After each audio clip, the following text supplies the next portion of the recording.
बिस्मिल्लाहिर्रहमानिर्रहीम, अस्सलाम वालेकुम। इनपुट फंक्शंस, ये दरअसल हमारे पास C++ में बिल्ट इन फंक्शंस होते हैं, रेडीमेड फंक्शन जिसको कहा जाता है। इनके डिफिनीशन हेडर फाइल्स में पड़े होते हैं और इनका काम क्या होता है, इनपुट, जैसे कि नाम से ज़ाहिर है, वो फंक्शन जो कीबोर्ड से डेटा गेट करते हैं during program execution. Program execution के दौरान जब फंक्शन कीबोर्ड से डेटा ले उनको कहा जाता है इनपुट फंक्शन। तो सी लैंग्वेज का स्कैनएफ फंक्शन है और C++ का सी इन फंक्शन है। इसी तरह स्ट्रिंग और कैरेक्टर के लिए भी अलग अलग फंक्शंस मौजूद हैं। In C, there are several ways to assign data to variables. Data can be assigned to variable by means of assignment input statement. Assignment operator के ज़रिए भी हम डेटा असाइन कर सकते हैं। जिस तरह फॉर एग्ज़ाम्पल इंटीजर a = 10, तो ये आपके पास इक्वल ऑपरेटर नहीं है। C++ में या सी लैंग्वेज में इसको कहा जाता है असाइनमेंट ऑपरेटर, इसलिए कि ये असाइन करता है वैल्यूज़ टू अ वेरिएबल।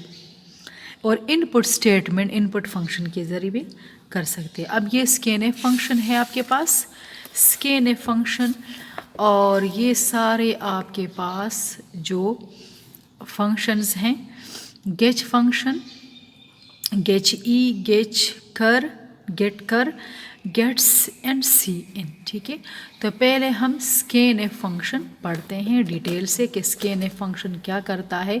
ये दरअसल पेयर है प्रिंटएफ फंक्शन के साथ। प्रिंटएफ फंक्शन भी सी लैंग्वेज का फंक्शन है और स्कैनएफ फंक्शन भी सी लैंग्वेज का फंक्शन है।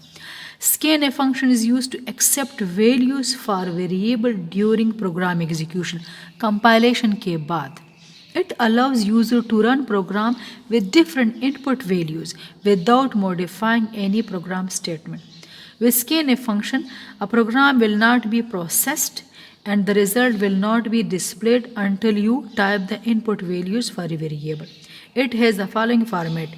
अच्छा, scanf हम लिखेंगे डबल कोट्स में फॉर्मेट स्पेसिफायर।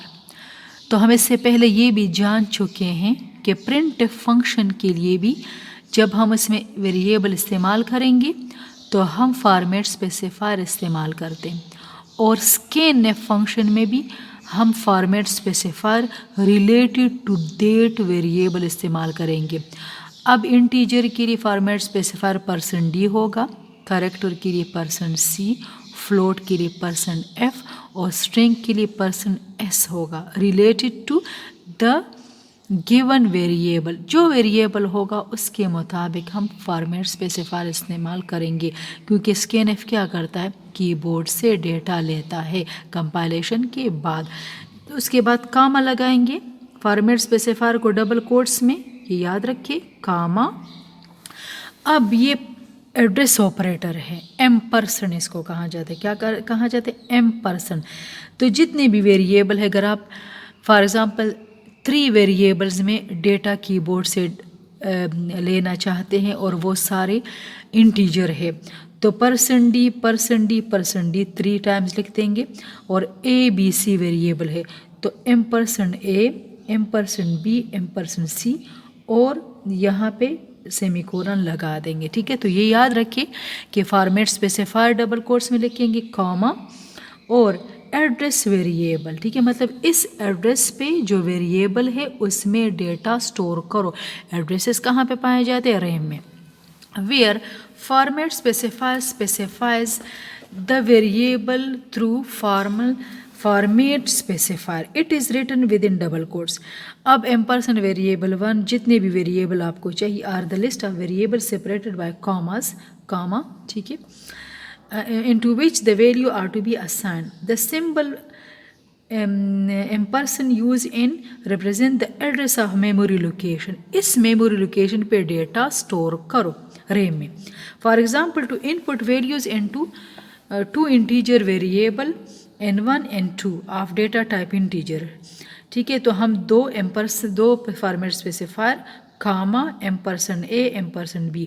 अगर फॉर एग्ज़ाम्पल ये फ्लोट होते तो %F%F। अगर फॉर एग्ज़ाम्पल ये 4 वेरिएबल होते तो ABCD और %D 4 टाइम्स हम वेरिएबल लिखते। ठीक है, तो बहुत आसान है। और program to input student roll number total marks. Input student roll number इसका मतलब है integer roll number, total marks वो भी इनपुट करे, ऑब्टेन्ड मार्क्स भी इनपुट करे। ठीक है, इसका मतलब है वेरिएबल, एक वेरिएबल, दूसरा वेरिएबल, तीसरा variable, and to calculate percentage fourth variable. ठीक है, मतलब 4 वेरिएबल की ज़रूरत होगी। तो ये प्री प्रोसेस है। Direct main function integer roll number RN, total marks, obtained marks, आप पूरा भी लिख सकते हैं, ये वेरिएबल है। रूल्स फॉर नेमिंग वेरिएबल की वीडियो में करा चुकी हूँ। ठीक है, रोल नंबर पूरा जिस तरह फॉर एग्जांपल आप पूरा रोल नंबर मीनिंगफुल वेरिएबल। ठीक है, और टोटल मार्क्स मीनिंगफुल वेरिएबल ज़रूर लिखा करें, और OBT मार्क्स। ठीक है, इस तरह लिखा करें, float percentage marks. Clear screen. इसके बाद इंटर रोल नंबर, ये इसी तरह डिस्प्ले हो जाएगा डबल कोट्स में।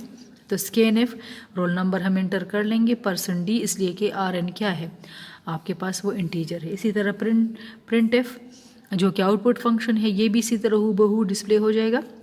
स्कैनएफ फंक्शन के ज़रिए हम टोटल मार्क्स भी इंटर कर लेंगे। इसी तरह इंटर ऑब्टेन्ड मार्क्स वो भी हम इंटर कर लेंगे, और percentage M = obtained marks divide by total marks asterisk 100। ठीक है, ये फार्मूला है किसका, परसेंटेज का। ऑब्टेन्ड मार्क्स डिवाइड होंगे टोटल मार्क्स पे। फॉर एग्जांपल हमने 350 ऑब्टेन्ड मार्क्स एंटर किए हैं और 500 में से मल्टीप्लाई बाय 100। ठीक है, तो print F the percentage marks = वो तो फ्लोट में है ना, तो %F। तो ये अब आपके पास प्रोग्राम है।